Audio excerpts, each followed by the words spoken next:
What is that old adage? When life gives you lemons. Let me show you this video first. We'll talk about it, and then we're going to get into the specifics based off of the user experience, okay? So what we're going to do is we're going to concentrate on two specific features when it comes to the OM-1 Mark II. The first one is going to be high-res shot, which I've done quite a few times before, but the other one is using the ND filter, the GND filter, as a matter of fact. And so I'm not going to go through the whole explanation like I did in my last video. I'll do that after the fact. I'm just going to take a picture of this waterfall right now. I'm going to get those hits, and then we'll talk about all the settings that I have first. Main thing is, let's just take the shots and get them out of the way. Pretty nice little waterfall, huh? Well, first things first, I was using the OM-1 Mark II. Mark I also attributes in this case, so that's an important detail. The lens that I was having was a 12-100 f4 Pro. You don't need to have this lens. Do not. It's convenient, and it has a lot of other pluses that goes with it, but at this time, for doing a standard landscape shot, but I would highly recommend the 9mm Para, any of the Laowas that are manual. It doesn't really matter, so as long as you got the shot. What does matter is the polarizing filter. Make sure that you have one of these things attached, because this really does make the difference when it comes to taking a shot, because then you don't have the shiny water. Yes, that's my technical term, shiny water, okay? And I like using the magnetic ones just like this because it's convenient. Only thing that sucks about these is that you have to set it first before you stitch the hood, because for whatever reason, they don't have the fingernail feature where you can basically move it while the hood is in place. First world problem, I'm not going to worry too much about it. Then there's the tripod. That's a personal preference right there. The lighter, the better, the further you're going to go. You'll know what I mean if you haven't done it yet. The graduated neutral density filter, okay? Where that comes into play and why having it embedded into one of these things, for those of you who are not initiated into them, is it used to be a long piece of glass. So it would be longer than what was needed. And you would basically start pushing it down as it was on the lens, right? You start pushing it down. And the idea behind it was that you keep pushing this piece of glass down until basically you were looking through the eye line and you'd see that it was just that much dark enough where you felt that seemed about right. I shit you not, that's exactly how it would work. And thankfully with models like this one, which has, the three little lines, you would push some down, you'd actually get another piece of glass, you'd push it up, and you'd actually be able to neutral density, do the graduated neutral density on both ends, because sometimes that has to happen. And I'm going to actually show that also in some of these pictures that I've taken. So that was a nice feature. And then if you wanted to, you could put another neutral density filter that would be one solid color across the board, so that way you get it just the right amount. So this is a tool that you think that now that I have it available inside of the OM-1, that I wouldn't need this anymore. And if I was just taking standard raw shots, the answer is yes, that is absolutely right. This is fantastically capable of replacing this, so thus I won't have to package this as a part of the deal. But there's a catch. Can't use the gradual neutral density filter of the OM-1 and high resolution shots at the same time. Cannot be done. You can do one or the other, but you cannot do both. Know the fact that if you're going to do a landscape shot, you're going to want to do it in high resolution. You're going to need to take your good old-fashioned kit to go with you. All right, it's just going to have to happen. That said, though, if you know that you're going to go around about and you're not even sure, having the fact that you have the GND in there makes very much of a difference. I'm happy to state to you, being a user of this, starting from December when I bought this thing, that it is worthy for you to purchase it just for its GND inside of it alone, because then you don't have to carry everything with you. Ooh. All right, let's get started. Look at this image, all nice and blown out. And natural me, I wouldn't have ever taken this picture. Now, Simon de Autremont, I am not, okay? That guy is a freaking legend. But at the same time, what I'm trying to also tell you is I've been at this for 25 years. I know what not to do. Since I'm a part of the Salt and Pepper Photography Club, okay? Since SLR was where I started, I would have known that this wouldn't have worked without a doubt, okay? But here I have that image. Here I have this lemon that I have in myself. And what am I going to do with it? Well, that is having the power of the GND. Because you can basically do this. I stuck this thing, put it on 3EV, and oh my goodness. Now, it's still a little blown out, okay? I'm not stupid. I can still see that. But the fact that it's saving the picture just that little bit more from that image, from what was to what it can be with one change that was available inside of the camera, yeah. Yeah, I'm sold, okay? When I saw that this was an effect, what was something that I could do, oh, it really changed a lot. Now, let's talk about where you would use it a little bit more effectively, all right? So here in this imagery, I have it on this shot where the graduated neutral density filter is going all the way down to about right midway. Here it is at 3EV. This is at the darkest it's going to get. So you can look, it's kind of dark up there compared to where it was on the same lighting scale that it was before. So if I was to switch this down to 2EV, I find that just a little bit more acceptable. You can see it here. Now 1EV, just that little bit better, right? I'm going to go back to 3 again. Darkness, light. Now, this is one extreme where I admit in any one of these 3 shots, I'm not exactly all that happy with any of these images, but the point that I'm trying to get at is that the neutral density filter does absolutely work. You just have to try to organize it and pull it down just to the right height and getting to the right light amount that you need, because I'm thinking in the back of my head that when I did the original exposure, I wasn't aiming at the right spot, and I should have. I should have aimed inside of the forest and not towards the waterfall. You know what? I'm not going to lie to you. I screw up all the time too.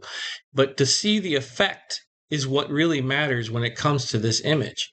And so this obviously would be too dark. And you can see it. I mean, it doesn't look all that good. But at the same time, now I know, and that way I'll be able to work it out. And I can also tell you without a shadow of a doubt, the GND damn well works. So don't be discouraged from operating with it. Play around with it and make it happen as a part of your life. The other aspect was the high definition, high resolution imagery. So with that, I always like to bring up the fact that I've already done a video explaining about it specifically, okay? So I wanted to point these images right here for you. First image is this one right here. This one is with the neutral density on, okay? So I turned it on in this particular image so that way you could see that the neutral density filter is in place. And then in this one, I turned it off. So off, on. Can you see it? Off or on. No, this is off. This is off. On.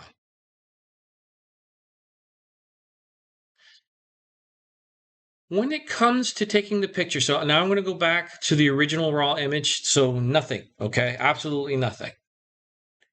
Everything's a little too bright. Again, I was preparing for this shot. The thing of it is that when you're going to do the high resolution shot, I don't have a choice. I have to use the same lighting scheme when I'm taking the shot. And how you know you're also in the high def shot, by the way, or the high res, I keep calling it high def, I apologize. No way it is. Look at the size, 10,368 at 7,776. That's huge. It's a huge file. 78 megabytes. 78! Compared to the average raw shot, 5,184, 3,888. The only benefit that high res does, the only absolute strength of high res is the fact that because the image is as big as it is, okay, is the fact that now I can scrunch in and say, you know what, I want to do a little bit more of this part right here. And then you don't have to worry about pixelization, because then when you grab it and you crop it and you have it in place, everything is still going to look just as beautifully as the moment that you saw it. Okay. So I don't know how else I can tell you more about in the case of high res other than the fact that when you're using it with a program like DxO or OM Workspace, you're going to see a beautiful image one way or the other, and then you'll be able to work using DxO to basically make it just that little bit more prettier. And that was where I was trying to get with on this. I know for a fact that I can't use the gradual neutral density filter of the camera inside of that image when I'm there, which is fine. But it's important for me because I admit that I'm now a recent adopter of using JPEG. What? Yes, you heard me. I actually like the JPEG version of high resolution imagery from this camera than using the RAW. And I know a lot of people are going to be like, oh, no, not you too. But you have to understand if you set everything up the first time right, it's okay for you to do the JPEG image because in truth, you're going to still get a fantastic image. And because the computational power of the OM-1 doing its magic juju inside of itself, it takes a fantastic picture and then sets everything up where this image in itself will already pretty much be exactly where it needs to be. Now, let's talk about the power of DxO. You might have Lightroom, you might have all the other brands that are out there. I like DxO for two reasons. One, it's not subscription based. And the other thing is that honestly, it isn't complicated to use. It sure looks like a whole lot of buttons, but honestly, the presets are actually pretty nice if you want to use them. All right. And really, it doesn't have that many levers to work with. And really, you only need to be about 4 or 5 of them if you want to do it really quick. That said, let me show you the power, okay? I'm going to take the image in RAW. This is the pre-shot high-res shot.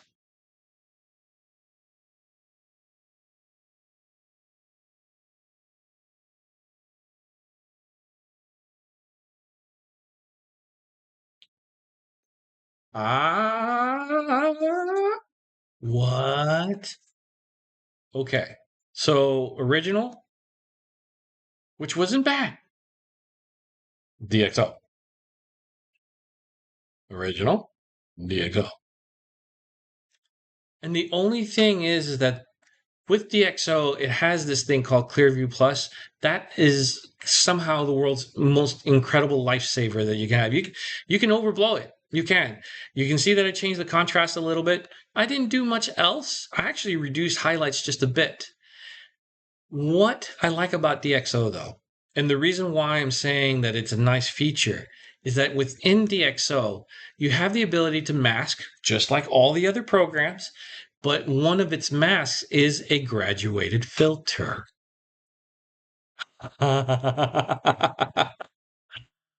So again, having the graduated neutral density filter inside of the OM-1 at the time is great, and I'm happy that it's inside of there.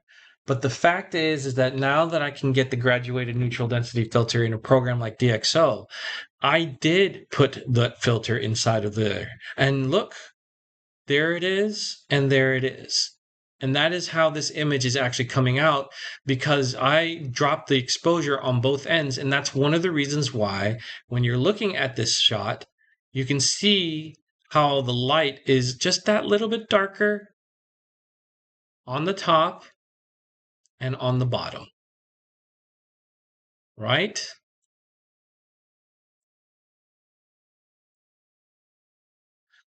And the good thing is that with a little bit more work, I could probably actually even clear out. I can change the color of the water if I wanted to. That can definitely happen. But I am a part of an old school group that says I want to do the most limited amount of changes. But honestly, to make something like this happen, make it just that little bit more beautiful without that much change, makes all the world of a difference. And I will say this right now, if anyone sends it in the comments, I will more than happily show you how I pulled this off because I know that there's other videos out there explaining about it, but I need those of you to know that it is definitely doable, which goes by the way to that blown out image. There's an old school trick to it. Black and white. That giant white blob that's right over here, basically, it's still there. You can still see it, but now it's not prevalent because now it's actually organized. You can kind of correct itself from it well. Because what was there, right? And this is with the GND on, all right? This is with the graduating neutral density on. Now I change it to black and white. Yes, it does make a massive difference. And the only thing that I did differently on this one is that I also did the same mask changes as well. So I need you guys to be aware that that is something that comes into play. I do actually stick a stronger mask inside of there so that way I can actually deepen and make it a little bit more different. The other thing that I did also in this image actually is I changed the yellow. The more you make yellow white, all right, so the whiter that yellow is in a black and white image, the better it's actually going to come out. So let me show you that effect here. Look at this part right here where the yellow is strongest. Black to white. You'd be surprised how much the color yellow is going to affect the colors when it comes to black and white imagery. Same thing for green and red too, but green more effectively. So notably, I'm just changing yellow. I changed and added 2 additional graduated neutral density filters, and I got a picture that was relatively okay to pretty nice. You know, Ansel Adams would be like, probably not. But to be honest with you, it's not a bad shot. Questions come about through Ask Them, because I'm very happy to point out that I'm just like every other average photographer out there when it comes to it, just has a few years more experience, and I'll be more than happy to talk about more. Hopefully this will give you a nice little touch on what graduated neutral density filters are attributed for when it comes to the OM-1 Mark 1 and Mark 2. And this is not so much, again, for the 12 to 100 lens pro. So again, lenses in this case doesn't really matter. It really doesn't, because it's not like it's moving. You can have the manual versions.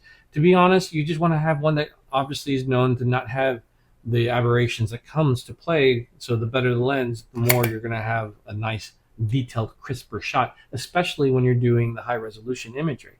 So I would definitely point out this and the 9mm from Panasonic. I have to say, the Laowas are awesome. I don't have one, but I had the opportunity to have a friend of mine who did actually have one at the same time with me, and I was really, really impressed with the Laowas. The only thing about it is that it's just manual, right? So that said, I can't complain. Are we going to erase the need of using one of these? And the answer is no. I'm still going to take this thing with me because honestly, experience has taught me to do it anyways. But the truth is that having one of these when you're going to do a high res shot is basically a requirement. DxO will fix, but having it originally set up in the first place, especially since I want to start doing more JPEG starting imagery, you can't really do much after the JPEG shot is shot. In the RAW, you can do much more, and that is the reason why I will always say it. RAW is better. RAW is better. But when you want to go a little bit faster and you want to get things done, JPEG makes things convenient, and having things in place also doesn't make it so bad as well. And honestly, this isn't a bad tool to have. They're not expensive as much as they used to be anymore, and I'm sure in the used market you can quietly find one of these at a nice price. Questions come up, throw it into the comments more than anything. Welcome to EveryPhotoPro. Don't forget to subscribe. I'm a small channel, but I'm growing and I'm getting better at it. See you around, guys.